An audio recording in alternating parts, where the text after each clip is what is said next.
Cigarette খাওয়া কমিয়ে দেবেন। আমাকে কিন্তু নিয়মিত কল দেবেন, না দিলে আপনার অবস্থা খারাপ করে দেব। এই পাগল হয়েছো? আমি টাকা দিয়ে করব? কিছু করতে হবে না। আমার হবু হাজবেন্ডকে আমি টাকা দিয়েছি, তাতে আপনার কি? আচ্ছা বাবা, সরি, আমার ভুল হয়ে গেছে। বাস স্টপে আসতেই মিমি রিক্সা থেকে নেমে আমাকে জড়িয়ে ধরে বললো, নিজের খেয়াল রাখবেন। আমি আসার আগ পর্যন্ত প্লিজ কার সাথে কোনো ঝামেলা করবেন না। নিজের খেয়াল রাখবেন আর ঠিকঠাক মতো খাবার খাবেন। আমি মিমিকে ছাড়িয়ে ওর কপালে একটা চুমু দিয়ে বললাম, তোমার প্রতিটা কথা আমি অক্ষরে অক্ষরে পালন করবো সাহেবা। এখন তাহলে যান। আরো কিছু চাই? মিমিকে বাসে তুলে দিয়ে বাসার দিকে আসবো, তখন পাশ থেকে রাসেল ওর বন্ধুদের সাথে বলছে, ইস, বেচারা নতুন নতুন বিয়ে করবে, তবে বিয়ে করে আর কি লাভ? বিয়ের আগেই তো ওর সাথে আমরা সবকিছু করে নিব। বেচারা অসহায় বয়ফ্রেন্ড। আমি রাসেলের কথা শুনে চুপচাপ আমার মতো আমি চলে যেতে লাগলাম। আমি মিমিকে কথা দিয়েছি এই কয়েকদিন আমি কারোর সাথে কোনো ঝামেলা করব না। হেঁটে হেঁটে বাসায় চলে গেলাম। ভাবলাম বিয়ের পর একবারে কলেজে যাব, এই জন্য আর কলেজে আমার যাওয়া হয় নাই। বন্ধুদের সাথে যোগাযোগ করা আমি বন্ধ করে দিয়েছি। ওরা সব কটা স্বার্থপর, ওরা শুধু ওদের চিন্তা করে। এই কয়েকদিনে মিমির সাথে আমার সম্পর্ক আরো গভীর হয়েছে। প্রতিদিন ওর সাথে মিনিমাম 7-8 ঘন্টা কথা বলতে হতো। আমি বকা দিতেই ও শুধু কান্না করতো। দেখতে দেখতে বিয়ের সেই কাঙ্ক্ষিত দিন ঘনিয়ে আসলো। আজকে সারা রাত মিমির সাথে আমি কথা বলছি, একটুও আমাকে ঘুমাতে দেয় নাই। ওকে কত করে বললাম সকালে আমাদের বিয়ে, একটু ঘুমাতে দাও আমাকে, কিন্তু আমার কথা শুনেই নাই। সকালে ঘুমের ঠেলায় পড়ে যাচ্ছি। আপু এসে বলে গেল গোসল করে কাপড় পরে রেডি হতে। মেহমান মোটামুটি সবাই চলে আসছে। বিছানা থেকে উঠে বসলাম মাত্র, ঠিক সেই সময় অচেনা নাম্বার থেকে কল এলো। আমি ফোন রিসিভ করে ধুম ধুম কণ্ঠে বললাম, হ্যালো, কে বলছেন? ওপাশ থেকে ঝাঁঝালো রাগে কণ্ঠে হুঙ্কার দিয়ে বললো, আধ ঘন্টার মধ্যে রেডি হয়ে কলেজের সামনে থাকবে, নইলে জীবনের মতো পড়ালেখায় লাল কালি বসিয়ে দেব। সকাল সকাল রিয়া ম্যাডামের এমন কণ্ঠ শুনে আমার ঘুম উড়ে গেল। ও শিট, রিয়া ম্যাডাম তো বলছিল আজকে নাকি কলেজ থেকে কোথাও ঘুরতে যাবে, কিন্তু আজ আবার আমার বিয়ে। তখন কি করি? রিয়া ম্যাডাম আবার বলল, নিজের লাইফ নষ্ট করতে চাও নাকি আমাদের সাথে যাবে? আমি এবার মায়াবী কণ্ঠে বললাম, ম্যাডাম আমি বড় একটা বিপদে ফেসে গেছি। আমার জীবন মরণের প্রশ্ন, আমি না আসলে কি বা হবে? প্লিজ আমাকে ছাড়া। এই মুহূর্তে যদি আমার কথা না শোনো তাহলে পড়াশোনা তো জন্মের মতো শেষ হয়ে যাবে, সাথে তোমার জন্য আইনগত ব্যবস্থা নেওয়া হবে। আমি রিয়া, মুখে যা একবার বলি তাই করি। তোমার কাছে সময় এখন আধ ঘন্টা, 1 সেকেন্ড লেট হলে আমি আমার পদক্ষেপ নেওয়া শুরু করব। রিয়া ম্যাডাম কল কেটে দিতেই আমি ধপাস করে ফ্লোরের উপর বসে গেলাম। এখন আমি কি করি? পড়াশোনা না করলে জীবন অচল। মাত্র লাইফটা শুরু করতে যাচ্ছি। তাদের আপুকে আর আম্মুকে ডেকে ভেতরে আনলাম। আম্মু আমার মুখ দেখে বলল, কি রে, কি হয়েছে? দেখে মনে হচ্ছে খুব বেশি চিন্তিত তুই। আম্মু এখন আমার পিকনিকে যেতে হবে, বিয়েটা রাতে করলে হয় না আম্মু? সকাল সকাল এসব বলার জন্য এখানে ডেকে নিয়ে আসলে? সিরিয়াসলি আপু, বিশ্বাস কর আমার কথা। আপু ধমক দিয়ে বলল, কি বলিস এইসব তুই? মাথা খারাপ হয়ে গেছে? আজকে তোর বিয়ে আর তুই বলছিস এখন পিকনিকে যাবি? এটা আবার কেমন কথা? আমি আপুকে রিয়া ম্যাডামের বলার সম্পূর্ণ কথাগুলো খুলে বললাম। সব শুনে আম্মু বলল, এত ক্ষমতাশালী হয়ে গেলে তোর প্রিন্সিপাল ম্যাম? দাঁড়া, আমি বিষয়টা দেখছি। আম্মু ওনার সাথে আমি কোনো ঝামেলা করতে চাই না, বলে যেও না। এই প্রিন্সিপাল ম্যাম কিন্তু তোমার ছেলের জীবন বাঁচিয়েছে। ম্যাডাম না থাকলে আজকে আমাকে এখানে দেখতে না। হতে পারে উনি দাজ্জাল মহিলা বা অহংকারী, রাগী, কিন্তু তাও আমার ম্যাডাম। বিয়ে আমি রাতেও করতে পারবো। এইটুকু সমস্যার জন্য আমি আমার লাইফ ধ্বংস করতে পারবো না। পিকনিক থেকে ফিরে এসে আমি মিমিকে বিয়ে করব, এটাই একমাত্র রাস্তা। কিন্তু ভাই আমার সবাইকে যেভাবে বোঝানোর দরকার সেভাবেই বোঝালাম। আর 15 মিনিট সময় আছে আমার কাছে। আমি শার্ট প্যান্ট পরে তাদের রেডি হতে লাগলাম। আম্মু শুধু বলছে, কি হচ্ছে এসব? আমি কিছু বুঝতে পারছি না। তোর মন যা চায় তাই তুই করবি নাকি? আমি জানালার কাছে গিয়ে বললাম, বাসা থেকে বের হয়ে গেলে সবাই ভাববে আমি হয়তো পালিয়ে চলে যাচ্ছি। এখন জানালা দিয়েই গেলাম। আর হ্যাঁ আপু, মিমিকে বলবে আমার জন্য অপেক্ষা করতে। আমি ফিরে এসে ওকে বিয়ে করব। জানলা দিয়ে বের হয়ে রিক্সা খুঁজতে লাগলাম, কিন্তু গাড়ির যে জ্যাম, গাড়িতে গেলে 1 ঘন্টার সময় তো পার হয়েই যাবে মনে হচ্ছে। এর থেকে দৌড়ে যাই, এটাই আমার জন্য ভালো হবে। শেষে কোনো উপায় না পেয়ে দৌড়াতে শুরু করলাম। 1 মিনিট আগে চলে গেলাম কলেজের গেটের সামনে। গিয়ে দেখি রিয়া ম্যাডাম আমার জন্য এতক্ষণ অপেক্ষা করছিল। আমাকে আসতে দেখে উনি বলল, সবাই এখন গিয়ে বাসের ভিতরে বসো, অল্প কিছুক্ষণের মধ্যে আমরা রওনা দিব। আমি নিচে বসে হাঁপাতে লাগলাম। আসলেই আমি রিয়া ম্যাডামকে যতটা ভালো ভাবছিলাম তার থেকেও তিনি ততটা রাগী আর বদমেজাজি। রৌদ্র সবার সাথে বাসের দরজার সামনে গেল। আমি ওকে ডাক দিয়ে বললাম, রৌদ্র শোন একটু। রৌদ্র আমার ডাক শুনে আমার দিকে ফিরেও পর্যন্ত তাকিয়ে দেখে নাই। ও ওর মতোই বাসে উঠে গেল। না বসে থাকলে চলবে না, আমিও গিয়ে বাসের ভিতরে বসি। বাসের ভেতরে গিয়ে দেখি সবাই সবার সিট নিয়ে বসেছে, শুধু একটা সিট ফাঁকা পড়ে আছে, আর সেটা রিয়া ম্যাডামের পাশে। আমি ভয়ে ভয়ে সিটের সামনে গেলাম, কিন্তু ম্যামের রাগ দেখে আমি বসলাম না, চুপচাপ দাঁড়িয়ে আছি। বাস তার আপন গতিতে চলছে। পকেট থেকে ফোন বের করলাম, মেমকে একটু কল দিয়ে দেখি ওর কি অবস্থা। রিয়া ম্যাডাম আমাকে বসতে বলে জানলার বাইরে তাকিয়ে আছে। আমি ভয়ে ভয়ে ওনার পাশে বসলাম।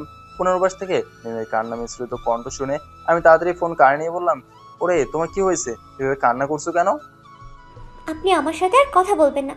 আজকে আমাদের বিয়ে আর আপনি পিকনিক করতে চলে গেলেন, নাকি আপনি আমাকে বিয়ে করতে চান না? যদি অপমান করার ইচ্ছে থাকে তো সোজা বলে দিলেই তো পারতেন। এত এত মেহমান আসছে বাসায়, এখন আমার বাবা ওদের কি বলবে? মিমি, আমি তোমাকে কথা দিয়েছি বিয়ে করব। আমি বিপদে পড়ে শুধু পিকনিকে যাচ্ছি, বিকেলে নলে রাতে ফিরে আসবো, এসেই তোমাকে বিয়ে করব। কসম করে বলছি আমি। কেউ আমাকে না বুঝলে তুমি তো বোঝো, একটু অপেক্ষা করো। মনে থাকে জানো। যান, আজকের মতো মাফ করে দিলাম। যে করি হোক তাড়াতাড়ি ফিরে আসেন প্লিজ। ওকে আমার লক্ষ্মী বউ।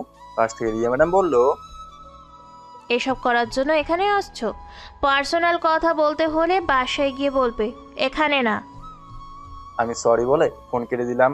ফোনের স্ক্রিনের উপর একটা মেসেজ দেখে আমার নজর গেল। সেখানে লেখা আছে, রিয়া ম্যাডাম বহুরূপী, ওনাকে হয়তো তুই চিনলি না, বিয়ের আসর থেকে এসে খুব বড় ভুল করলি, হয়তো আর ফিরে যেতে পারবি না, তবে বন্ধু হিসেবে তোরে খুব মিস করবো রে, ভালো থাকিস বন্ধু। মেসেজটা পড়ে আমার মনে কেন জানি সন্দেহ হতে লাগলো। এর মাঝে মিমি মেসেজ করে বলল, আমার মন বলছে আপনার সাথে আজকে খারাপ কিছু হবে, প্লিজ আপনি ফিরে আসেন। আমি মেসেজগুলো দেখে চিন্তিত হয়ে গেলাম। হঠাৎ করে বাস থেমে গেল। রিয়া ম্যাডাম সবাইকে নামতে বলে বলল, সবাই এখন তাড়াতাড়ি যেন নৌকায় উঠে পড়ি। বাস থেকে নামতেই সামনে সুন্দর একটা দৃশ্য দেখে মনটাই জুড়িয়ে গেল। চারিদিকে শুধু পানি আর পানি, মাঝখানে ছোট একটা পাহাড় দেখা যাচ্ছে। আমার মনে হয় ওখানে ম্যাডাম যাবে। সবার সাথে আমিও নৌকায় উঠে গেলাম। এতগুলো মানুষের মাঝে আমাকে কেমন যেন অসহায় অসহায় লাগছে।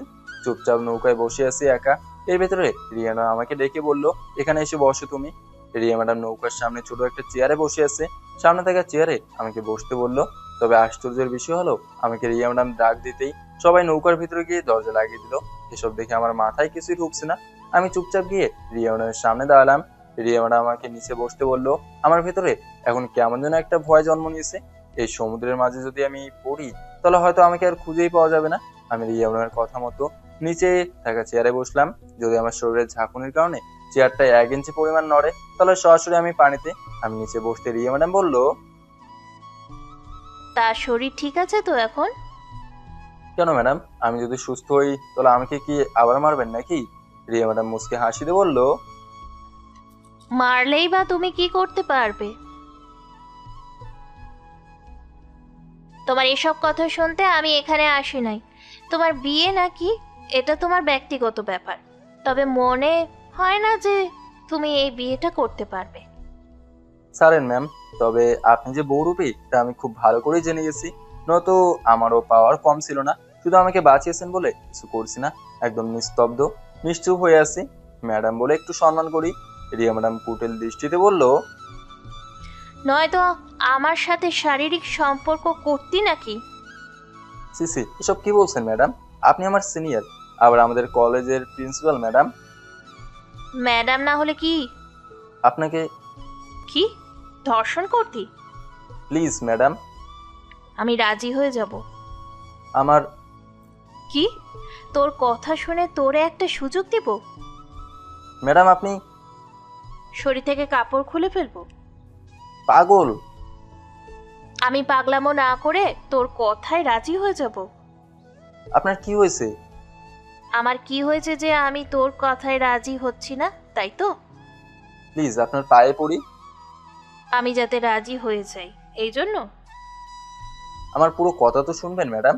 রিয়া ম্যাডাম ঠাস ঠাস করে আমার গালে চড় দিয়ে বলল, আমাকে কি বেশ্যামে মনে হয় রে?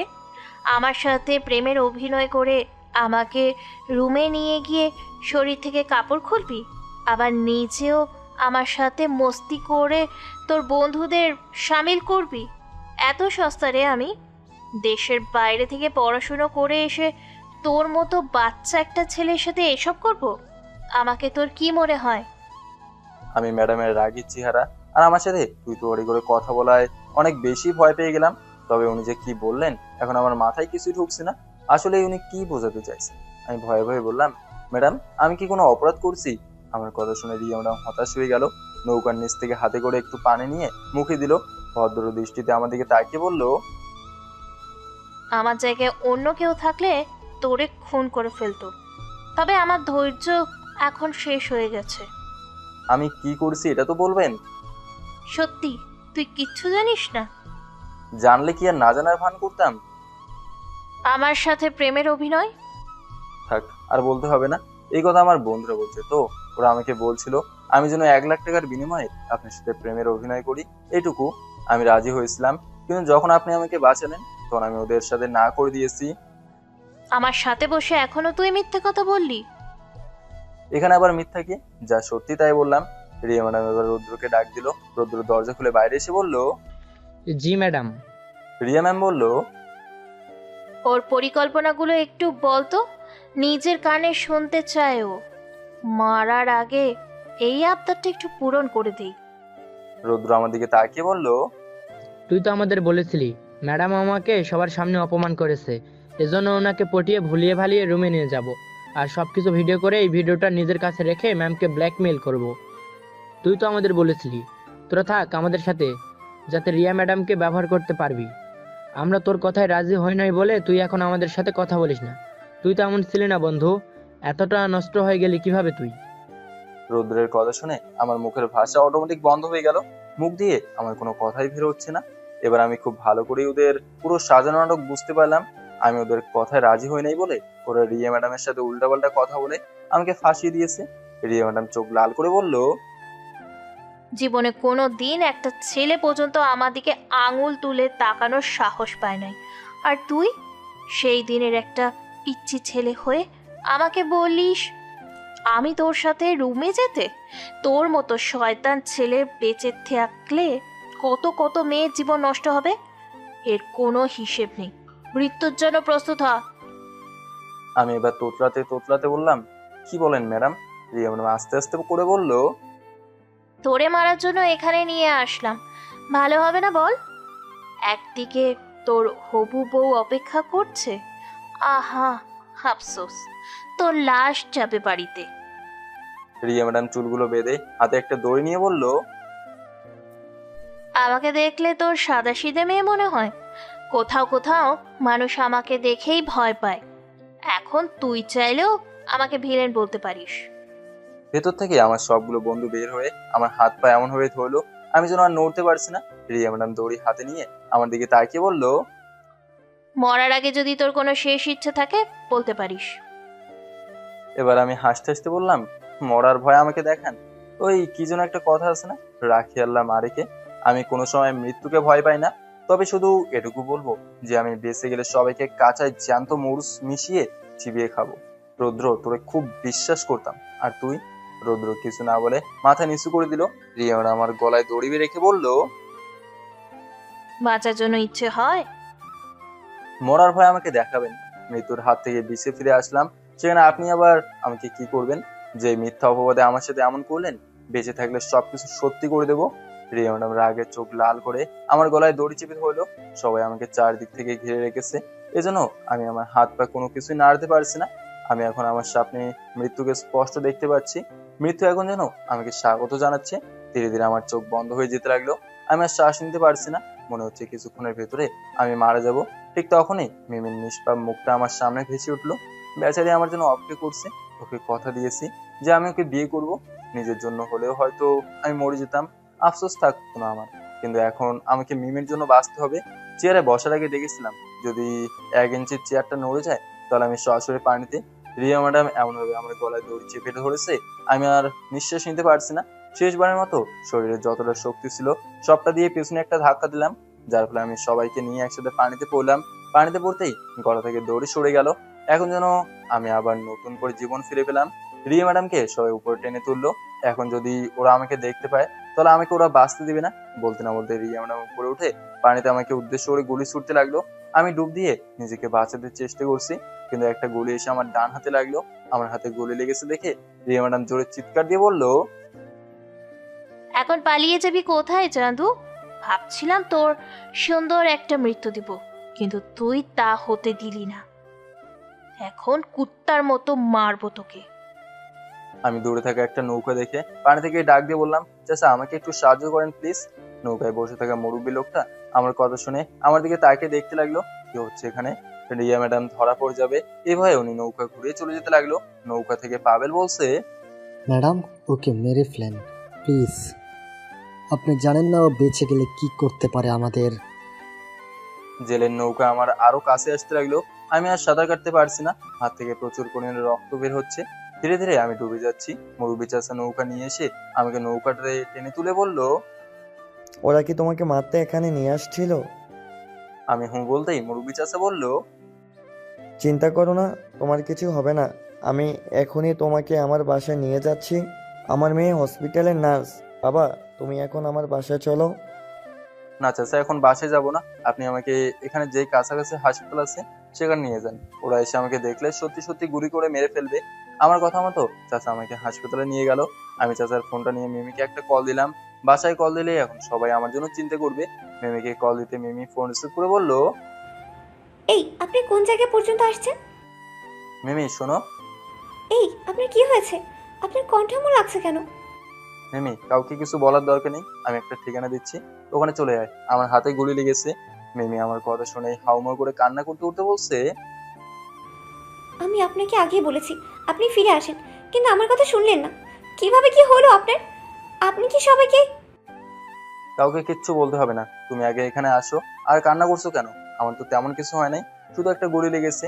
আমি কল কেটে দিয়ে চাচাকে বললাম, চাচা আপনাকে কিভাবে যে ধন্যবাদ দেবো এর ভাষা পাচ্ছি না। আরে না বাবা, আমি তো আমার কর্তব্য পালন করেছি, কিন্তু তোমাকে কে বা কারা মারতে এসেছিল? ছাড়েন চাচা, আমি এসব বলতে চাই না। কাছের কেউ যেভাবে বুকের মাঝে ছুরি ঢুকে দেবে তা বুঝতে পারে নাই। আমি চাচার কাছ থেকে ফোনটা নিয়ে রুদ্রের নাম্বারে কল দিলাম। রুদ্র ফোন রিসিভ করে বলল, হ্যালো, কে বলছেন? মৃত্যুর খেলার জন্য প্রস্তুত আছো তো? এক একটাকে কচু কাটা করবো। বিশ্বাসঘাতকতা করলি তো এর ফল পাবি। পারলে খুব শীঘ্রই দেশ ছেড়ে পালিয়ে চলে যা। আমি যদি এক বাপের পোলা হই তাহলে তোর ম্যাডামকে বলে দিস, উনি বলেন নাই ওনাকে আমি রুমে নিয়ে যাব, সেই ইতিহাস বাস্তব করবো আমি। তোরা যে মিথ্যাকে সত্যি বললি সেটা আমি সত্যি করেই ছাড়বো। আমাকে তো তোরা খুব ভালো করেই চিনিস। এই পর্যন্ত বলে আমি কল কেটে দিলাম। চাচা আমার দিকে তাকিয়ে বলল, এমনটা করা ঠিক হবে না বাবা, কারোর উপর এত রাগ দেখাতে নেই। চাচা আপনার কত কাজ আছে, আপনি যান, আমার হবু বউ আসছে। একা থাকতে পারবে তো? দাঁড়াও, আমি আমার মেয়ের সাথে তোমাকে পরিচয় করিয়ে দেই।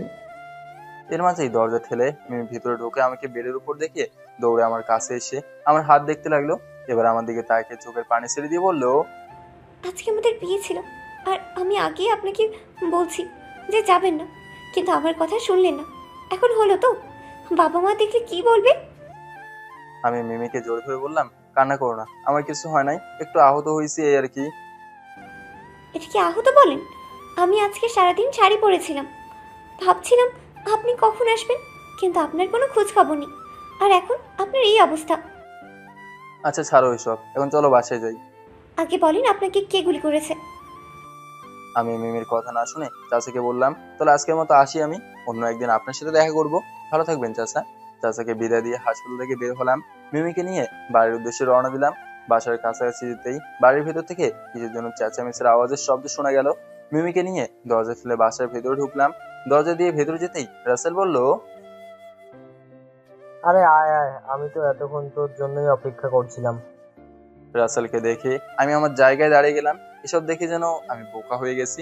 আমার পুরো পরিবারের মাথায় পুলিশ বন্দুক ঠেকে রাখছে, সবাই অসহায়ের মতো আমার দিকে তাকিয়ে আছে। আমি এখন কি করব কিছুই বুঝতে পারছি না। রাসেল আমাকে ইশারা করে বলল সোফায় বসতে। আমি এখন চাইলেও কিছু করতে পারবো না, আমি এখন পুরোপুরি অসহায় হয়ে গেছি। এই মুহূর্তে আমি কি করবো এটাই ভাবতে পারছি না। রাসেল আমার সামনে দাঁড়িয়ে বলল, কত করে বললাম তোরে আমার সাথে পাঙ্গা নিবি না, এবার হলো তো? তোর ম্যাডাম হয়তো তোর মারতে পারে নাই, তবে আজকে আমি তোরে পুরোই পঙ্গু বানিয়ে দিব। হাত পা থাকার পরেও তুই কিছু করতে পারবি না। আমার পরিবারের সবাইকে ছেড়ে দে, তোর শত্রুতা তো আমার সাথে, রাসেল মিমির দিকে তাকিয়ে বলল, যা, সবাইকে ছেড়ে দিব, শুধু মিমি আমার সাথে 1 ঘন্টা কাটাবে, পরে তুই বিয়ে করে নিস, এতে আমার কোনো আপত্তি নেই। আমি রাসেলের কলার ধরে বললাম, কুত্তার বাচ্চা, তোর এত বড় সাহস আমার হবু বউকে বলিস তোর সাথে কিনা থাকতে?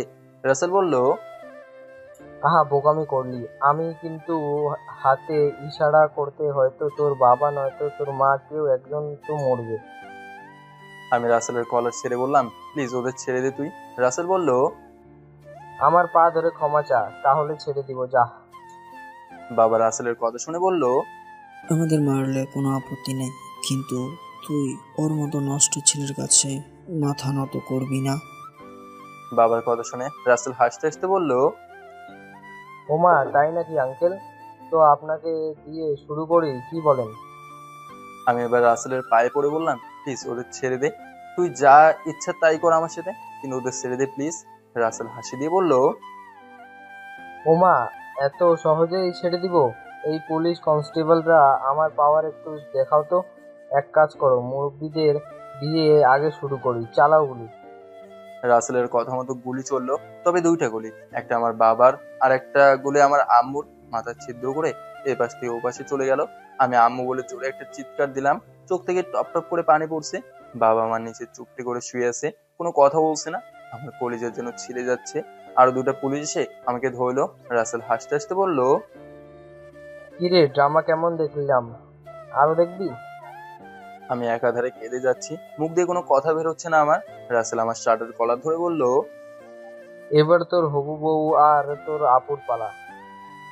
আমি দ্বিতীয়বারের মতো ওর পা জোরে ধরে বললাম, আমাকে আর এতিম করবি না, প্লিজ ওদের ছেড়ে দে, তুই যা বলবি আমি তাই করব। রাসেল আমাকে তুলে বলল, ও তাই করবি বুঝি, এই নে পিস্তল।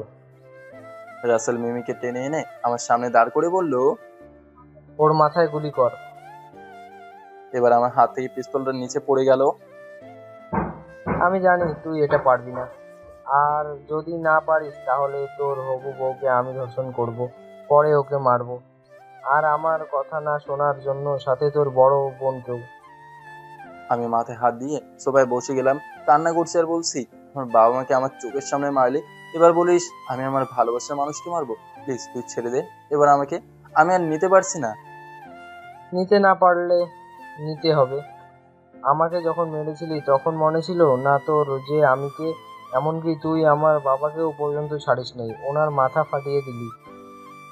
এখন কেন বলিস বাঁচাতে? আমার ভুল হয়ে গেছে, প্লিজ মাফ করে দে আমাকে, ভুল করে ফেলেছি আমি।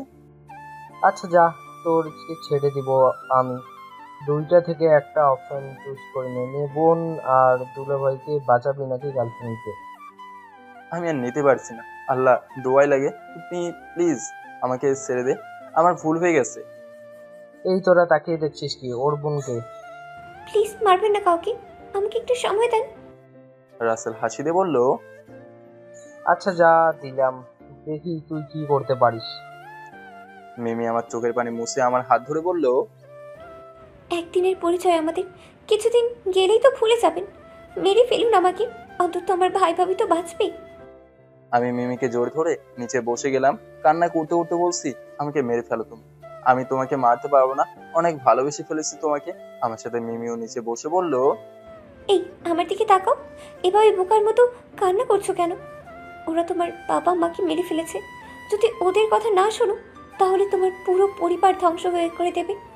আমি মেয়েটা আসলেই ধ্বংসবতী, তোমার জীবনে এসেছে থেকেই শুধু তোমার সবার সাথে খারাপ হচ্ছে। আমি সত্যি খুব খারাপ মেয়ে, আমার মতো মেয়ে ভালোবাসা পাওয়ার যোগ্য নয়। এই সব কিছু হয়েছে আমার কারণেই আপনার বাবা মা মারা গেছে, সব দোষ আমার। এভাবে বলো না প্লিজ। আমার মতো কত মেয়ে পাবেনি পৃথিবীতে, শুধু একটু মনে রাখেন আমাকে। মিমি নামে কেউ যে ছিল আপনার জীবনে, এটা মনে রাখেন। খুব ইচ্ছে ছিল আপনাকে যত্ন করে ভালোবাসবো, কিন্তু তা পেলাম না, ভালোবাসার কাছে হেরেই গেলাম। দেখেন আমার মেয়েটা কেমন। আজকে আমাদের বিয়ে ছিল, কিন্তু আপনাকে স্বামী হিসেবে পাই না, আমি ভালোবাসা পাওয়ার যোগ্যই না। শেষবারের মতো ইচ্ছে ছিল আপনার খালি বুকে মাথা রেখে ঘুমাবো, সেটাও হলো না। উপরওয়ালার কাছে বলেছিলাম আপনাকে যেন আমার করে দেয়, কিন্তু দিল না। আমার মাঝে কি এমন কমতি ছিল যে আপনি আমার হলেন না। 1 সেকেন্ডের দরকার ছিল না আমার। 1 ন্যানো সেকেন্ডের জন্য আপনি আমার হতেন। আমার বুকের ভেতরটি খুব বেশি যন্ত্রণা করছে। হয়তো এটা আপনাকে হারানোর ভয়। এক চিলতে এমনকি একটু জল পরিমাণ ভালোবাসা পেলাম না আমি। কেন আমার সাথে এমন হচ্ছে? মিমি হাউমাউ করে কান্না করতে করতে আমাকে জড়িত হলো। একদিকে বাবা মা হারানোর বেদনা, আর এদিকে গার্লফ্রেন্ড হারানোর বেদনা। চোখ থেকে শুধু পানি পড়ছে, কিন্তু আমার মুখ দিয়ে কোনো কথাই বের হচ্ছে না। রাসেল আস্তে করে বলল, আমরা এত সময় নেই, আমার বা আবার আরেক কাজে যেতে হবে, তাড়াতাড়ি কর, নইলে আমি সবকিছু ফিনিশিং করে দিব। মিমি নিচ থেকে পিস্তলটা হাতে নিয়ে আমার হাতে দিল। আমার হাত এবার কাঁপতে লাগলো। দুলোভাই চিৎকার দিয়ে বলছে, প্লিজ তোরা আমার ছোট বোনের সাথে এমন করিস না, ও পিচ্ছি একটা মেয়ে। আমি চোখ বন্ধ করে দিলাম। মিমি আমার মাথা ধরে বলল, আমাকে মারতে পারবেন আমি জানি। আমাকে যদি বাঁচিয়ে রাখেন তাহলেও আপনার হবু বউয়ের ইজ্জত লুটে নেবে। আপনি বুঝি তাই চান? আমি তোমাকে মারতে পারবো না, আমি পারবো না। মিমি গুলির ট্রিগারে আমার আঙ্গুল রেখে বলল, গুলিটা একটু আস্তে করিন। কখনো বাবা মা মারে নাই তো, এই জন্য অল্প ব্যথা পেতে কান্না করে দিই। তবে আপনার দিকে তাকিয়ে সহ্য করে নেব, চিৎকার দেব না। আমি চলে যাওয়ার পর ঠিকমতো খাওয়া দাওয়া করবেন, আর ভালো একটা মেয়ে দেখে বিয়ে করে নেবেন। আমি পিস্তলটা ঘুরিয়ে যেই আমার মাথায় গুলি করব, তখন রাসেল আমার হাত ধরে বলল, তুই মরলে হবে কিভাবে? আমরা তো তোর জীবিত রাখতে চাই। 1 মিনিটের মাঝে ওকে মারবি, নইলে আমি আমার কাজ শুরু করব। 59, 58, 57, 56, 55। রাসেল এভাবে সময় গুনছে। মিমি ওর মাথায় পিস্তল ঠেকিয়ে বলল, আজকে আমি প্রমাণ করে দিতে চাই, ভালোবাসার জন্য মানুষ সব পারে। আমরা মেয়েরা খুব মায়াবী জানেন। কাছের মানুষের কষ্টগুলো দেখতেই পারি না। ওই যে আমাদের মন নরম, এই জন্যই হয়তো আমরা মাঝে মাঝে প্রিয়জনকে ত্যাগ করি। তবে আপনাকে শুধু এটুকুই বলতে চাই, খুব খুব ভালোবাসি আপনাকে, মারজান মুভির মতো। মিমি নিজের গলায় হাতে ইশারা করে বলল, মেরে ফেলুন। প্রিয় মানুষের হাতে তো মরছি। অনেক অনেক চাইতাম আপনাকে। আলো আমাদের মিলন তুমি লিখলে না, কলমের কালি দিয়ে না লিখলেও এভাবে একটু লিখিয়ে দিতে। আমি ওর বুকে মাথা রেখে একবার একটু নিঃশ্বাস নিতাম। আমার আশা তুমি পূর্ণ করলে কি? 15, 16, 17। সময় কম, প্লিজ। আমি পারবো না মিমি, আমি তোমাকে ছাড়া বাঁচতে পারবো না। আপু কান্না করতে করতে ফ্লোরের উপর বসে বলছে, এমন করিস না ভাই আমার, ও পিচ্ছি একটা মেয়ে, আমাদের মেরে ফেললে কোনো সমস্যা নেই। 5, 4, 3। মিমি আমার ঠোঁটে আলতো করে ওর ঠোঁট বসিয়ে দিল, আর সাথে সাথে ঠাস করে একটা শব্দ হলো। রাসেল হো হো করে হাসতে হাসতে বলছে, ইস, কি কষ্টকর দৃশ্য। আমার ঠোঁট থেকে মিমির ঠোঁট সরে মিমি ধপ করে নিচে পড়ে গেল। মিমির বুক থেকে প্রচুর পরিমাণে রক্ত বের হচ্ছে। আমি ওকে জোরে ধরে বললাম, আমি এমন একটা ছেলে যে কিনা নিজের কাছের মানুষগুলোকে বাঁচাতে পারলাম না। মিমি হাত দিয়ে আমার চোখের পানি মুছে বলল, কান্না করবেন না, আপনার কান্না আমার সহ্য হয় না। জানেন আমার খুব কষ্ট হচ্ছে, কিন্তু আপনার মুখের দিকে তাকিয়ে কিছু বলছি না। আমি জানি আপনি আমার কষ্ট সহ্য করতে পারবেন না। আমাকে একটু জড়িয়ে ধরবেন, আপনার বুকের মাঝে আমি মরতে চাই।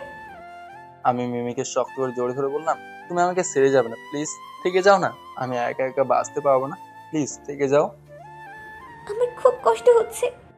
আমি মিমিকে আমার সামনে এনে দেখি ওর হাত পা সবকিছু ছেড়ে দিয়েছে, ওর শ্বাস প্রশ্বাস বন্ধ হয়ে গেছে। আমি জোরে একটা চিৎকার দিয়ে বললাম, মিমি প্লিজ চোখ খোলো, প্লিজ মিমি। মিমির কোনো খোঁজ খবর নেই। ওকে শত ডাকছি, তাও আমার কথা শুনছি না। চিৎকার করে কান্না করছি, কিন্তু আমার কান্না দেখার মতো কেউ নেই। রাসেল পুলিশদের বলল, 3টি লাশ যেন এখান থেকে থানায় নিয়ে যায়। ওর কথা শুনে আপু বলল, প্লিজ আমার বাবা মাকে আমার কাছ থেকে অন্তত নিয়ে যান, যেন আমরা নিজ হাতে। আপুকে কিছু বলতে না দিয়ে রাসেল বলল, ওদের এখানে রেখে গেলে তোরাই খুনি হবি। যখন মানুষ বলবে 2 বোন মিলে নিজের বাবা মাকে সহ ছেলেরা হবু বউকে মেরেছে, তখন কি শুনতে ভালো লাগবে? অনেক কষ্ট দিলাম তোদের, আর একটু দিলে হয়তো আর তোরাই নিজেরাই আত্মহত্যা করে ফেলবি। রাসেল আমার সামনে এসে আমার মাথার চুল টেনে ধরে বলল, কিরে, এখন কেমন লাগলো? ভালো লেগেছে তো? আমি কত করে বলছি আমার সাথে লাগতে আসবি না, কিন্তু আমার কথা শুনলি না। এবার হয়েছে না? আশা করি আর আমার নাম মুখেও নিবি না। তোর ভেতরে এখন এমন কিছু জন্ম দিয়ে দিয়েছি যে এখন আমার নামটাও শুনতেও তোর ভয় হবে। চিন্তা করিস না, এসব কথা বাইরে কারো কাছে প্রকাশ করবো না। শুধু মানুষ বললে বলবি তোর বাবা মা বিদেশ চলে গেছে। তোর কষ্ট দেখে এখন আমার খারাপ লাগছে, এত জন্য এইটুকু সুযোগ আমি তোরে দিলাম। এই তোরা লাশগুলো নিয়ে চল তো, এখন যাই এখান থেকে। ওরা আমার বাবা মায়ের লাশ নিয়ে বের হয়ে যাচ্ছে, হঠাৎ করে দেখলাম মিমির হাতটা একটু নড়তে। এটা দেখে আমি রাসেলকে বললাম, প্লিজ মিমিকে হাসপাতালে নিয়ে যেতে দেন, ও বেঁচে আছে, ওর হাত নড়ছে।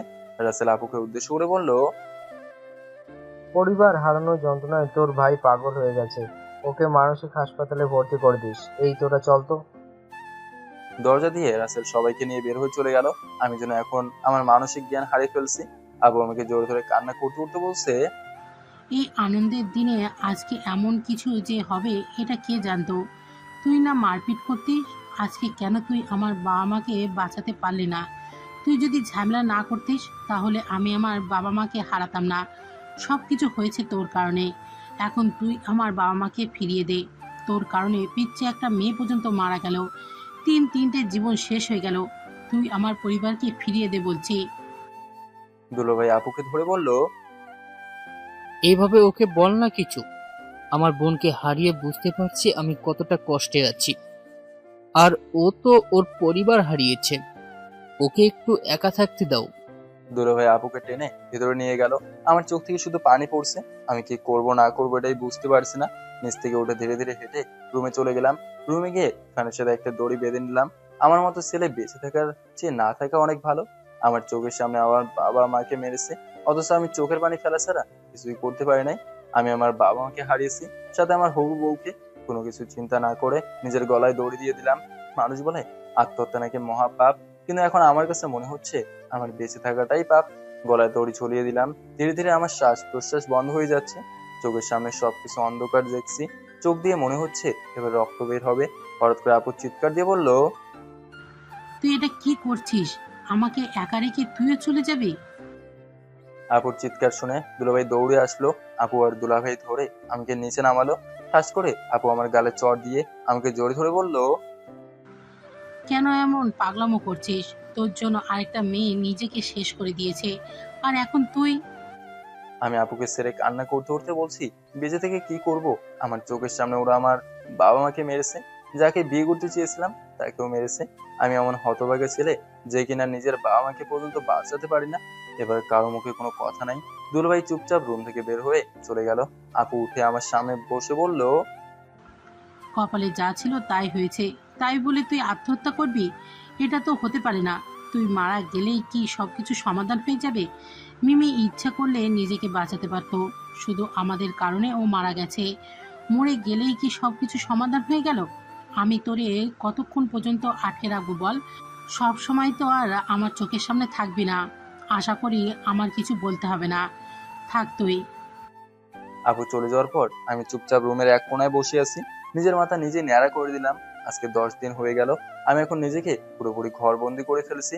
দিন রাত 24 ঘন্টা একই রুমে পড়ে থাকি। খাবার পর্যন্ত আপু এনে দেয়। দরকার ছাড়া আমি কারোর সাথে কথা বলি না। নিজের পরিবারের মানুষগুলো হারিয়ে যাওয়ার পর আমি পুরোপুরি একা হয়ে গেছি। মানুষ মাঝে মাঝে বলে একাকিত্ব নাকি মানুষকে কুড়ে কুড়ে মারে।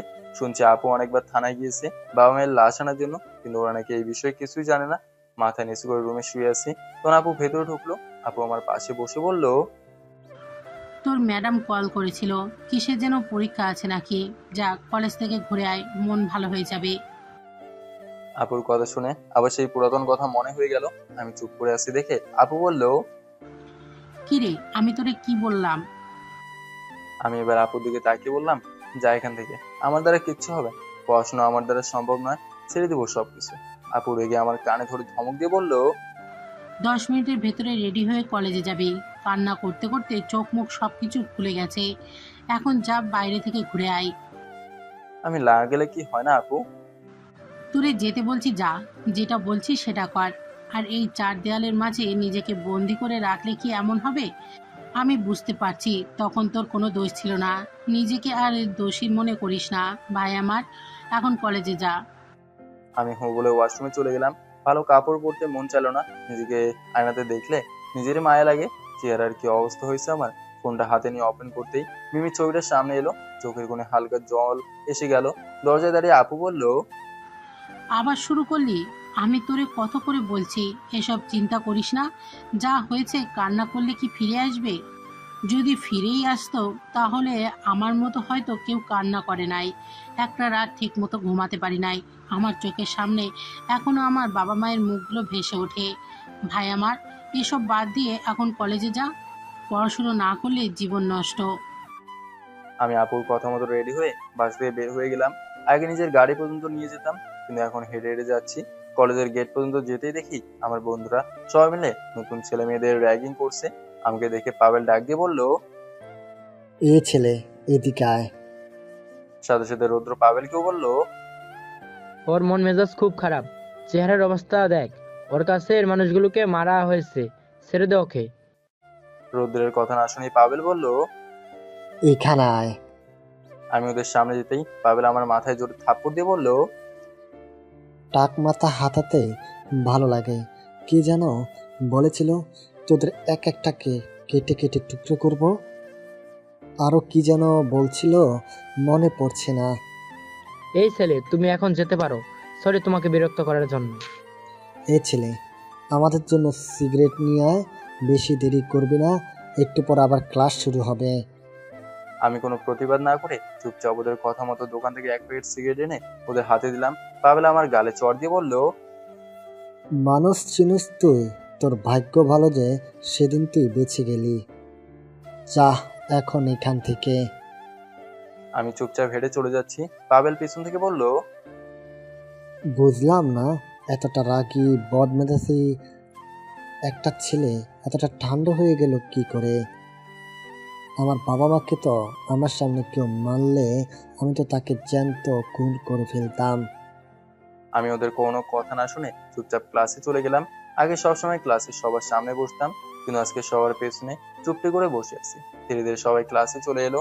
এটা আবার রিয়া ম্যাডামের ক্লাস। রিয়া ম্যাডাম ক্লাসের ভেতরে প্রবেশ করে সবার আগে আমার দিকে নজর দিল। আমি আমার মতো চুপচাপ মাথা নিচু করে বসে আছি। রিয়া ম্যাডাম উনি ওনার মতো ক্লাস নিচ্ছেন। তখন পাবেল দাঁড়িয়ে বলল, ম্যাডাম, লাদেন জোর করে আমার কাছ থেকে আমার ফোন কেড়ে নিয়েছে, এমনকি আমার মানি ব্যাগ। রিয়া ম্যাডাম রেগে মেগে আমার সামনে দাঁড়িয়ে বলল, ও যা বললো সব কি সত্যি কথা?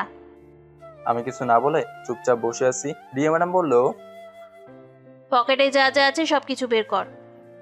আমি ফোনটা বের করলাম, মানি ব্যাগ বের করলাম। রিয়া ম্যাডাম সবকিছু হাতে নিয়ে বলল, বাম পকেটে কি কি আছে বের কর। আমি বাম পকেট থেকে আমার বাবা মা আর মিমির ছবিটা বের করলাম। 3 নম্বর বেঞ্চ থেকে আমাকে কিডন্যাপ করা সেই মেয়েটা দাঁড়িয়ে বলল, আমি আপনাকে খুব ভালো মনে করতাম জানেন ম্যাডাম। মানুষের যত সমস্যা হয় সব কিছু প্রিন্সিপালের কাছে বলে, আর তিনি যদি একটু খারাপ হন তাহলে সব শেষ। এই ছেলেটার বাবা মাকে, এমনকি ওর ভালোবাসার মানুষকে খুন করা হয়েছে। আপনি কি ওর মনের পরিস্থিতি বুঝতে পারছেন ম্যাডাম? পকেট থেকে মানিব্যাগ নিলেন, আবার মোবাইল নিলেন, এখন কি এই পিকগুলোও নিয়ে যাবেন? কেউ রিপোর্ট না করলেও আমি বলবো আপনি প্রিন্সিপাল হওয়ার যোগ্য নন। আমি এই ছেলের মানিব্যাগ নিয়েছি 2 দিন, কিন্তু আমাকে কোনোদিন মুখে কথা পর্যন্ত বলেন নাই। হয়তো আপনার মুখের উপর কথা বলছি বলে আমাকে কলেজ থেকে বের করে দিতেও পারেন, কিন্তু এতে আমার কোনো আফসোস নাই। টাকা হলে মানুষ সব কিছু পায় না ম্যাডাম। মেয়েটা এসে ম্যাডামের হাত থেকে সবকিছু নিয়ে আমাকে বলল, চলেন এখান থেকে। এখানে থেকে কি মার খাওয়ার ইচ্ছা আছে আপনার? মেয়েটা এক প্রকার টেনে আমাকে কলেজ থেকে বের করলো। আমাকে ক্যান্টিনে নিয়ে খাবার অর্ডার করে বলল, আগে কিছু খেয়ে নেন, চেহারা দেখে মনে হচ্ছে এতদিন কিছু খান নাই। আর চিন্তা করবেন না, এই যে আপনার মানিব্যাগ আর মোবাইল, আজকে কিছু নেব না। আর হ্যাঁ, আমার নিকনেম ইভা। আমি কথা বলছি না দেখে মেয়েটা আবার বলল, কি হলো, কথা বলছেন না কেন? আমি শুধু বললাম আচ্ছা, আগে কিছু খেয়ে নেন। আমি খাবার সরিয়ে মেয়েটাকে হাতে ইশারা করে বললাম, আমাকে এখন যেতে হবে। মেয়েটা খপ করে আমার হাত ধরে বলল, একটু বসুন প্লিজ। আমি পকেট থেকে মানিব্যাগ বের করে দিয়ে বললাম, এটা লাগবে তো, নিয়ে নাও। মেয়েটা আমার হাত ছেড়ে মাথা নিচু করে বলল, পেটের যন্ত্রণায় মানুষ কত কিছু করে। কখনো কি ফুটপাতে পড়ে থাকা খাবার খেয়েছেন? আমি খেয়েছি। যার এই পৃথিবীতে বাবা মা কেউ নেই সে বোঝে কষ্ট কি জিনিস। বলতে পারেন আমি সেই দিনের মতো মিথ্যা বলছি, তবে না, আমি আমার মরা মায়ের কসম খেয়ে বলছি সব কিছু সত্য। আমি জানি আমি আপনার সাথে অন্যায় করে ফেলেছি। বিশ্বাস করেন, যখন শুনেছি রাসেল আপনার বাবা মাকে হত্যা করেছে। ওয়েট, তুমি কিভাবে জানো যে রাসেল সবাইকে নিজ মুখেই এই কথা বলেছে, কিন্তু আপনার মন খারাপ দেখে মনে হলো আপনার পাশে থাকার দরকার। নিজেকে এভাবে ভেঙে ফেললে হবে? এছাড়া আমি কি করব বলো? ওরা আমার হবু বউকে পর্যন্ত মেরে ফেলেছে। ওরা আপনার বাবা মাকে মেরেছে, আপনি ওর পুরো গোষ্ঠী সহকারে মেরে ফেলেন। আমার দ্বারা এইসব সম্ভব নয়। বেঁচে থাকতে আমার আর ভালো লাগে না। আমি টাকার সাথে লড়াই করতে করতে এখানে এসেছি। আমি জানি কষ্ট কি জিনিস। যদি কিছু মনে না করেন তাহলে আপনাকে একটা কথা বলবো। আমি জানি আপনার মন খারাপ, এর পরেও বলতে ইচ্ছে করছে। বলো। আপনি গ্যাং লিডার হবেন। আমরা মিলে খুব শক্তপোক্ত একটা গ্যাং তৈরি করব। আপনি শুধু পরিচালনা করবেন, আমরা সবাই মিলে রাসেলের বিরুদ্ধে রুখে দাঁড়াবো। কি রে, তোরা এখানে কি করিস? আর এটা তো সে মেয়ে যে চিন্তাইকারী। আর শোন, তোর পকেট থেকে ছবিগুলো দে তো, আমার দরকার আছে। পাভেলের কথা শুনে মেয়েটা ওদের বলল, দেখ, ওর এমনিতেই মন খারাপ, ওকে বিরক্ত করিস না। পাভেল মেয়েটাকে ঠাস করে একটা চড় দিয়ে বলল, তুই এখান থেকে যা বলছি, আমাদের সামনে নাক গলাবি না। পাভেল জোর করে আমার পকেট থেকে পিকগুলো নিয়ে হাসতে হাসতে বলছে, দেখ, তোর সামনে এগুলোতে আগুন দিয়ে দিব, পারলে যদি কিছু করতে পারিস তাহলে কর। এই কথা বলে পাভেল পিকগুলোতে আগুন লাগিয়ে দিল। আমি চোখ বন্ধ করে নিজেকে শান্ত রাখছি, কিন্তু আমি আর সহ্য করতে পারলাম না। পাভেলের গলায় এক হাত দিয়ে ধরে ওকে উঁচু করে বললাম, উত্তর বাচ্চা, তুই আমার সামনে পিকগুলোতে আগুন লাগিয়ে দিলি। আজকে দেখি তোরে কে বাঁচায়। পাভেল বাঁচার জন্য আমার দিকে হাত ছোড়াছুড়ি করছে, কিন্তু আমি ওকে বেশ শক্ত করেই ধরলাম। আমার চোখ পুরো লাল হয়ে গেছে। আমার এই রূপ দেখে কেউ আমার কাছে আসে পর্যন্ত সাহস পাচ্ছে না। রুদ্র দৌড়ে ম্যাডামকে নিয়ে এলো। রিয়া ম্যাডাম এসেই জোরে ধমক দিয়ে বলল, ওকে ছেড়ে দাও বলছি। কলেজে ঝামেলা করলে তোমাকে সাসপেন্ড করা হতে পারে। পাভেলকে দূরে ফেলে দিলাম। রিয়া ম্যাডাম আবার বলল, ভাবছিলাম তোমার বাবা মা মারা গেছে, ফলে তুমি ভালো হয়ে গেছো, কিন্তু এখন দেখি তার বিপরীত হয়েছে। আমি ম্যামের কথা শুনে সাথে সাথে ওনার চুলের মুঠি ধরে ভরা মাঠের সবার সামনে বললাম, আমি কি তোর মতো মনে হয় রে? যখন মন চাইবে তখন আমাকে মারবি। তোর মতো শিক্ষকের মুখে আমি থুতু দেই। যদি আমার একটা বাল ছিঁড়তে পারিস তো ছিঁড়ে দেখা। তোর কলেজে আসলাম না আজ থেকে, এতে যদি আমার লাইফ নষ্ট হয়ে যায় তাতে আমার কোনো সমস্যা নেই। বই পড়ে শুধু শিক্ষিত হওয়া যায়, কিছু কিছু শিক্ষা পরিবার থেকে পাওয়া যায়, যেটা তোর মাঝে নেই। তুই ম্যাডাম বলে বেঁচে গেলি, নয়তো তোর কলেজের ভেতরেই তোরে টাকার দরকার থাকলে নিষিদ্ধ কাজ কর গিয়ে, প্রচুর টাকা পাবি। কিছুক্ষণ আগে যার সাথে আমার কথা হয়েছিল ও এসে আমাকে টেনে আমার হাত ধরে বলল, চলেন এখান থেকে, আর ওনাকে ছেড়ে দেন, এবার বেশি হয়ে যাচ্ছে। রিয়া ম্যাডাম আমার কথাগুলো শুনে দাঁড়িয়ে কান্না করছে। আমাকে এই মেয়ে মারতে পর্যন্ত নিয়েছিল। একাকিত্ব থাকায় মূলত আমার কথা ভালো ছিল।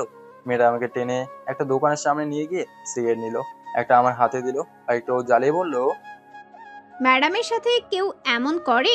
কিছু বলে? আমি চুপচাপ সিগারেট খাচ্ছি। আমার মাথায় যেন সবকিছু উলট পালট হয়ে গেছে।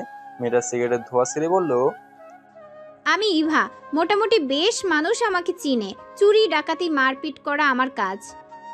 আমি সিগারেট ফেলে দিয়ে বললাম, আমি এখন বাসে যাব, থাকো তুমি। আমি বলছিলাম যে গ্যাংস্টারের কথা, ওটা কি? বিকালে আমার বাসায় একটা রাইফেল দিয়েছো, আর পারলে কিছু ছেলে পেলে জোগাড় করো। ভাবছিলাম ভালো রাস্তায় যাবো, কিন্তু ওরা আমাকে ভালো হতে দিল না। এখন আমাকে দেখতে হবে আমি কে। এই তো গুরু, এখন আমারও কেঁপে গেছে। এবার আমার হাত বাড়িয়ে দিয়ে বলল, তাহলে আজ থেকে আপনি আমার বস প্লাস বন্ধু। মেয়েটার সাথে হাত মিলিয়ে বললাম, আচ্ছা ঠিক আছে। ইবাকে আমার ফোন নাম্বার দিয়ে রিক্সায় উঠে গেলাম। রাস্তার এক পাশে দেখলাম রাসেল দোকানে বসে কতগুলো ছেলের সাথে সিগারেট খাচ্ছে। দূর থেকে আমাকে দেখে বলল, এই শোন। রাসেলের কথা শুনে রিক্সাওয়ালা রিক্সা থামিয়ে দিল। হয়তো এখনকার সবাই রাসেলকে ভয় পায়। রাসেল আমার কাছে এসে বলল, কিরে মগা, কেমন আছিস? দিনকাল কেমন যাচ্ছে তোর? তুই যেমন রাখলি আমি ঠিক তেমনই আছি। আমার পরিবারের ধ্বংস করে দিলি, প্রতিশোধ নেবো না আমি, শুধু আমার বাবা মায়ের লাশটা ফিরে দে আমাকে। রাসেল হাসি দিয়ে বলল, নিতে পারবি তো আগুনে পোড়ানোর কয়লাগুলো? তোর বাবা মায়ের লাশ আগুন দিয়ে পুড়িয়ে ফেলেছি, যাতে আমাকে কেউ সন্দেহ করতে না পারে। রাসেলের কথা শুনে চোখ বুজে নিজের রাগকে কন্ট্রোল করতে লাগলাম। রাসেল আবার বলল, কিরে, আমার কথা শুনে তোর বুঝি খুব খারাপ লেগেছে? আমি এখন বাসায় যাই। আর একটা কথা শুনে রাখ, যার জীবনে কেউ নাই তার মরার পর্যন্ত কোনো ভয় নাই। দেখা হবে, তবে সেটা খুব ভয়ঙ্কর ভাবে। এ মামা, তুমি যাও তো। শালা, তোর তো এত তেজ! চোখের সামনে আমি তোর বাবা মাকে মারলাম, এরপরেও তোর তেজ কমে নাই? আমি রাসেলের আর কোনো কথা না শুনে রিক্সায় চুপটি করে বসে আছি। বাসার সামনে এসে নেমে গেলাম। দরজা খুলে ভেতরে গিয়ে দেখি আপু আর দুলাভাই টেবিলে বসে খাবার খাচ্ছে। আপু আমাকে দেখে ডেকে বলল, আয় এখানে বসে পড়। আমি টেবিলে বসতেই আপু প্রশ্ন করলো, তা কেমন গেলো কলেজ? আমি আমার মরা মায়ের কসম খেয়ে বলছি, রাসেলের 14 গোষ্ঠী সহ পুরো পরিবার আমি ধ্বংস করে দেবো। সব কটাকে খুঁজে খুঁজে মারবো। কোনো একদিন থানার ভেতর শুধু লাশ পড়ে থাকবে, আর সেটা হবে শুধু পুলিশ কনস্টেবলদের। খারাপ হয়েছি, যেহেতু ভালো করেই হব, যেন মানুষ আমাকে দেখেই ভয় পালিয়ে যায়, এমন ভাবে এখন নিজেকে তৈরি করব। আপু খাবার রেখে আমার দিকে তাকিয়ে বলল, কি বলছিস এসব? তোর মাথায় আছে তো? দেখ ভাই, আপু আমি তো সম্মান করি, ঠিক আছে, তুই আমার বাবার সকল সম্পত্তি তোর নামে লিখে নে, এতে আমার কোনো আপত্তি নেই। আমি বিনা দ্বিধায় সাইন করে দেবো কাগজে, শুধু আমাকে আমার কাজ করতে দিবি, তাহলেই হলো। আপু ঠাস করে আমার গালে একটা চড় দিয়ে বলল, এভাবে বলতে পারলি তুই? আমি এতটাই স্বার্থপর? যদি সবকিছু নেয়ার হতো তাহলে সেদিনই সবকিছু নিয়ে তোরে এই বাসা থেকে বের করে দিতাম। তোর দুলাভাইয়ের কম টাকা আছে রে, এখানে পড়ে আছে শুধু তোর জন্য। আমি চলে গেলে তোরে দেখবে কে? আর তুই বলছিস ঠিক আছে তুই থাক, আমি এই বাসা ছেড়ে চলে যাব। আহ, কি বলছো এইসব? ওর কথাই কি এমন আসে যায়? পিচ্ছি একটা ছেলে। আপু রেগে খাবার ফেলে চলে গেল। আমি উঠে চলে যাব, তখন দুলাভাই বলল, তোমার বোন একবারে ভেঙে পড়েছে। আজকে 2 দিন হলো কিছু খায়নি, শুধু আমি জোরাজুরি করেছি বলে আজকে খেতে রাজি হয়েছে। আর তুমি এখন পিচ্ছি নও, মোটামুটি সব বুঝো। যেটা তোমার কাছে ভালো মনে হবে তাই করো। আমি চুপচাপ আমার রুমে চলে গেলাম। তোর কেন যে আমি আপুকে এভাবে বলতে গেলাম, মাথা আমার একদম আউলা ঝালা হয়ে গেছে। ফ্রেশ হয়ে বিছানায় শুয়ে এক ঘুম দিলাম। ফোনের শব্দের কারণে ঘুম ভাঙলো। ফোন রিসিভ করতে ওপাশ থেকে ইভা বলল, কিরে দরজা খোল, আমরা তোর জন্য অপেক্ষা করছি। আচ্ছা তুই দাঁড়া, আমি আসছি। আমি রুম থেকে বের হয়ে দরজা খুলে দিলাম। ইভা আরো 3-4টা মেয়ে নিয়ে ভিতরে ঢুকলো। ইভা আমাদের বাসা দেখে বলল, ও মা গো, তুই তাহলে এখানে থাকিস? এত সুন্দর বাসা এর আগে আমি কোথাও দেখি নাই। সোফায় বস তোরা, আমি কিছু বানিয়ে আনি। আরে আনতে হবে না, বস এখানে তুই। না, আমি এভাবেই ঠিক আছে। ইভা আমার হাতে একটা অস্ত্র দিয়ে বলল, এটার দাম এখনো দেয়া হয় নাই, শুধু তোরে দেখতে আনলাম। দেখ পছন্দ হয় নাকি। আমি পিস্তলটা হাতে নিয়ে বললাম, না মোটামুটি চলে, আমি টাকা দিয়ে নেব। এখানে এসব কি হচ্ছে? পিছনে তাকে দেখি আপু দাঁড়িয়ে আছে। আপুকে দেখে পিস্তলটা কাঁধে তুলে বললাম, যা হওয়ার হচ্ছে, কিছু কি বলবি? আপু আমার হাতে পিস্তল দেখে একটু ভয় পেয়ে গেল। আমাকে আর কোনো প্রশ্ন করার সাহস পায় নাই। আমি ইভাকে আবার বললাম, ও হ্যাঁ, কি যেন বলতে চেয়েছিলি? এরা আজ থেকে আমাদের সাথে কাজ করবে, টাকা পরে তুই যা দিতে পারিস। মোট কথা হলো আমরা একটা টিম তৈরি করব, এর লিডার হবি তুই। এক কাজ কর, কালকে ভরা ক্লাসের সামনে পাবেলকে গুলি করে মারবো। আমি তোর এই সবকিছু বলে দেবো, কিভাবে কি করতে হবে। আর এই প্রথম খুন থেকেই আমাদের যাত্রা শুরু হবে। রাসেলের ওর পুরো গোষ্ঠী আমি খুঁজে খুঁজে হত্যা করব। এক কাজ কর, তুই রিয়া ম্যাডামের ঠিকানা আমাকে দিতে পারবি? ওকে বস, আমি মেসেজ করে দিয়ে দিব, ওদের নিয়ে আসছি। বুঝছি, টাকা লাগবে তো আমি পাঠিয়ে দেবো। তবে আমার কথা শুনতে হবে। আমি যদি বলি নিজের মাথায় নিজে গুলি কর, তাই করতে হবে। সে মানবে। আরেকটা কথা হলো আমাদের টিমে কোনো ছেলে থাকবে না, তুই একমাত্র লিডার আর সব মেয়ে। আচ্ছা ঠিক আছে। এবার চলে যেতে আপু কিছু না বলে চুপচাপ রুমে চলে গেল। আমি বুঝতে পারছি আপু আমার উপর কতটা রেগে আছে। আজকে রিয়া ম্যাডামকে একটু সারপ্রাইজ দেবো। ওই যে বলছিল আমি নাকি ওনাকে পটিয়ে রুমে নিয়ে যেতে চাইছিলাম। যাই হোক, পিস্তলটা হাতিয়ে দেখতে লাগলাম। ফোনটা আবার টুংটুং করে বাজতে লাগলো। আমি ফোন রিসিভ করতে ওপাশ থেকে বললো, মিমি যে বেঁচে আছে জানেন আপনি? মিমিকে হাসপাতালে নিয়ে যাওয়ার পর জ্যান্ত বলা হয় পরে। হ্যালো হ্যালো, শুনছেন আমার কথা? কিন্তু ওপাশ থেকে আর কোনো আওয়াজ আসে নাই। ফোনটা কেটে দিল। আমি কল ব্যাক করছি কিন্তু ফোন বন্ধ বলছে। আসলে কি মিমি বেঁচে আছে নাকি মারা গেছে? এই তো ইভা রিয়া ম্যাডামের ঠিকানা দিয়ে দিয়েছে। খেলা তো এখন জমবে। রাত হইতে আমি খাবার খেতে রুম থেকে বের হলাম, গিয়ে দেখি টেবিলে কোনো খাবার নেই, হয়তো আপু রান্না করে নাই। আমি আপুকে আর কিছু না বলে পিস্তলটা কোমরে গুজে বাসা থেকে বের হয়ে গেলাম। রিয়া ম্যাডামের বাসার সামনে গিয়ে দেখি বাসাটা নিরিবিলি পরিবেশের মাঝে তৈরি করা হয়েছে। মনে মনে ভাবলাম সাথে আমার পিস্তল আছে, পালিয়ে ভেতরে যাবো কেন? ঠিক তখন ইভা আর একটা মেসেজ দিয়ে বললো, বস, দারুণ একটা খবর হলো যে আজকে ম্যাডামের পুরো পরিবার নাকি গ্রামের বাড়িতে বেড়াতে গেছে, বাসায় কেউ নেই। মেসেজটা পড়ে আমি মুচকি একটা হাসি দিলাম। দরজা ভেঙে ভেতরে প্রবেশ করলে ইভা আবার টের পেয়ে যাবে। একটা জানলার দরজা খুলেছিল, ওটা দিয়ে ভেতর ঢুকে গেলাম। ভেতরে ঢুকে তাকে মেন দরজার তালা লাগিয়ে চাবি নিজের কাছে রাখলাম। সিঁড়ি দিয়ে ধীরে ধীরে উপরে উঠতে লাগলাম। উপরে উঠে দেখলাম পাশে একটা রুম থেকে গুনগুন আওয়াজ করে কে যেন পড়ছে। এটাই হয়তো রিয়া ম্যাডামের রুম। আমি কোনো কিছু চিন্তা না করে রুমের সামনে গেলাম, গিয়ে দেখি উনি চোখে চশমা দিয়ে পড়ছেন, পরনে ছোট একটা গেঞ্জি আছে। দূর থেকে ওনাকে বেশ সুন্দর লাগছিল।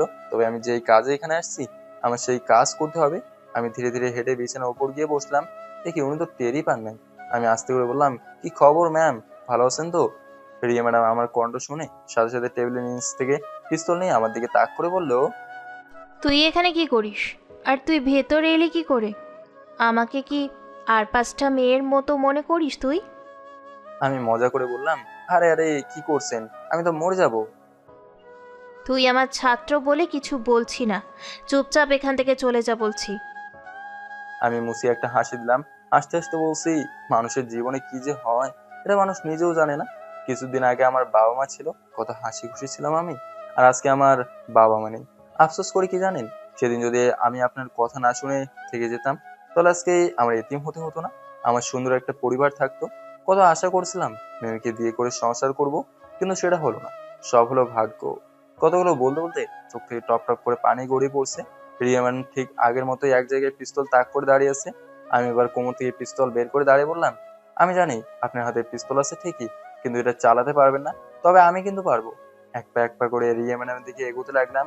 রিয়া ম্যাডামের সামনে যেতেই উনি পিস্তল ফেলে ঠাস করে আমার গালে একটা চড় দিয়ে আমার গলা চেপে ধরে বলল, আমার সাথে নষ্টামি করতে এলি? আজকে তো তোরে আমি। আমি রেগে রিয়া ম্যাডামের চুল টেনে ধরে শরীর থেকে ওড়না ফেলে দিয়ে বললাম, আমার সাথে পারবি না জেনেও তুই আমার গলায় ধরলি। আজকে তোর শুধু ব্যবহার করবো না, তোর ভিডিও করে পুরো কলেজে ছড়িয়ে দেবো, পরে দেখি তুই কিভাবে কলেজে মুখ দেখাস। রিয়া ম্যাডাম কোনোভাবেই আমার কাছে হার মানতে রাজি নয়। আমি জোর করেই ওনার শরীরের কাপড় টেনে ছিঁড়ে ফেলছি। শরীর থেকে অর্ধেক কাপড় ছিঁড়ে অর্ধনগ্ন করে ফেললাম, আর এক টান দিলে উপরে সব কাপড় খুলে যাবে। রিয়া ম্যাডাম এবার আমাকে আটকানোর চেষ্টা করছে, কিন্তু আমার সাথে কি আর পারবে? জায়গা মতন ধরে টান দিব। ঠিক তখন রিয়া ম্যাডামের গলায় একটা চেন দেখলাম, সেখানে ছোট করে লেখা আছে মা। লেখাটা দেখে আমি ওনাকে ছেড়ে দিলাম। রিয়া ম্যাডাম আমার কাছ থেকে সারা পেতেই নিজের শরীর ঢাকতে বিজি হয়ে গেল। আমি মাথা নিচু করে বললাম, আজকে শুধু এই গলার চেনটার কারণে বেঁচে গেলেন, মা আমারও ছিল, কিন্তু এখন হারিয়ে আমি হতভাগা। যাওয়ার আগে একটা কথা বলি, আমার বন্ধুদের সাথে চুক্তি ছিল শুধু আপনার সাথে প্রেমের নাটক করা, কিন্তু আমি রাজি হই নাই বলে ওরা আমার নামে মিথ্যা বলছে। আমি আজকে বাসতে প্রতিজ্ঞা করে আসছিলাম আপনার অহংকার আজকে কমিয়ে দেব, কিন্তু আটকে গেলাম। কুত্তার বাচ্চা, আজ পর্যন্ত কেউ আমার হাত ছুঁয়ে পর্যন্ত দেখে নাই, আর তুই আমার কাপড় ছিঁড়ে আমার সাথে নষ্টামি করবি? রিয়া ম্যাডাম কিছুক্ষণ আমার চুল টেনে হাঁপিয়ে গেল, এবার একটু দূরে গিয়ে বলল, তোরে যদি আর কোনো দিন আমার চোখের সামনে দেখি তাহলে আমি তোরে গুলি করে মারবো, এই বলে দিলাম। চলে যা এখান থেকে। রিয়া ম্যাডাম এবার চুপচাপ দাঁড়িয়েই কান্না করছে। আমি জানি আমি অপরাধ করছি, এরপর আমার ভেতরে একটু মায়া কাজ করছে না। পিস্তলটা কোমরে গুঁজে বললাম, ম্যাম কিছু খেতে পারবো কি? বাসা থেকে কিছু খেয়ে আসি নাই, আপু রাগ করে কিছু রান্না করে নাই। চলে যা এখান থেকে বলছি, নইলে আমি তোরে কাঁচা চিবিয়ে খাবো। সে খান, সমস্যা নেই ম্যাডাম, প্লিজ কিছু খেতে দেন, খুব খিদে পেয়েছে। আমার সাথে উল্টাপাল্টা কিছু করতে এসে এখন নির্লজ্জের মতো এসব বলছিস, লজ্জা করে না? লজ্জা থাকলে কি আর বলতাম, আর আপনি তো আমাদের প্রিন্সিপাল ম্যাম। ঠিক আছে, নিয়ে চল। আমি ওনার সাথে নিচে গিয়ে টেবিলে বসলাম। আমি নিজেই টেবিল থেকে খাবার নিয়ে খেতে লাগলাম। রিয়া ম্যাডাম দাঁড়িয়ে দাঁড়িয়ে শুধু দেখছে। আমি কোমর থেকে পিস্তলটা বের করে রিয়া ম্যাডামের সামনে রেখে বললাম, যদি পারেন ট্রিগার চাপ দিয়ে দেবেন, পুরোই লোড করা আছে, তবে এবার কপাল বরাবর দিন, যাতে একবারেই মারা যেতে পারে। জানেন তো, এখন আমার মরে যাওয়ার কোনো ভয় হয় না। যার জীবনে বাবা মা বলতে কিছু নেই, তার আবার মৃত্যুর কিসের ভয়? যত আগে মারা যেতে পারতাম ততই ভালো। আমি যদি একটা কল করি তাহলে তুই এখান থেকে যেতে পারবি না, জানিস তো? আমি শুধু এতটুকু চিন্তা করছি, তোর মতো পিচ্চি একটা ছেলে ওই কথায় আছে না, পিচ্ছি মরিচের ঝাল বেশি। খেলা তো কেবল শুরু হয়েছে। কালকে কলেজে পড়ে ফোন দেখাবো। আমাকে যারা এখনো ভালো করে চিনতে পারে নাই, তারা খুব ভালো করেই চিনবে। খাবার শেষ হতেই রিয়া ম্যাডামের হাতে চাবি দিয়ে পিস্তল হাতে নিয়ে বললাম, গেলাম আমি, দেখা হবে আবার। জানালার কাছে গিয়ে বললাম, ম্যাডাম আপনার বুকের উপর তিলটা কিন্তু খুব সুন্দর। আমাকে অনেক আকর্ষণ করছিল। মন চাইছিল। রিয়া ম্যাডাম আমার দিকে তেড়ে আসছিল।